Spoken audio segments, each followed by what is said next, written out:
Bonjour à toutes et à tous, je m'appelle Arnaud Potirossi, je suis cofondateur de l'agence de stratégie d'influence et de communication qui s'appelle Kalaapa.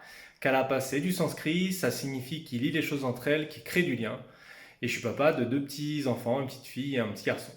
J'ai commencé à m'intéresser au sujet des violences en huis clos, à ce phénomène qui malheureusement touche les enfants au moment où j'étais papa, avec ma femme, on a été intrigués de découvrir et même abattus de découvrir qu'un enfant sur cinq aujourd'hui en France était victime de maltraitance sexuelle ou physique.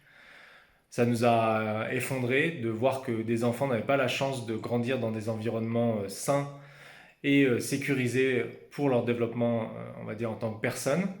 De faire subir ça à des enfants, c'était incroyable. Donc on a commencé à s'intéresser au sujet. On œuvre dans différentes associations, notamment Innocence en danger. Ce que j'aimerais transmettre à mes enfants comme message sur les violences en huis clos, bah, tout d'abord c'est l'éducation qu'on leur transmet pour justement qu'ils ne soient pas en capacité d'être violents. Donc c'est d'abord de pouvoir communiquer de manière sereine leurs émotions.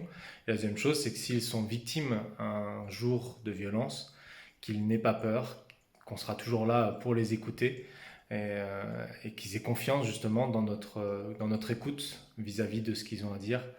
Malheureusement en France, la parole des victimes est souvent peu ou pas entendue. C'est le cas notamment dans les violences en huis clos, vu qu'il n'y a pas de témoins.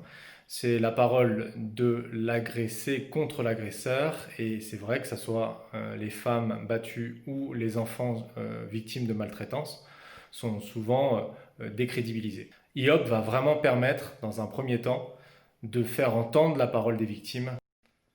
La deuxième chose que IOP va permettre, c'est de constituer des preuves, de monter un dossier avec les preuves à charge contre l'agresseur afin qu'il puisse être réprimandé par notre justice.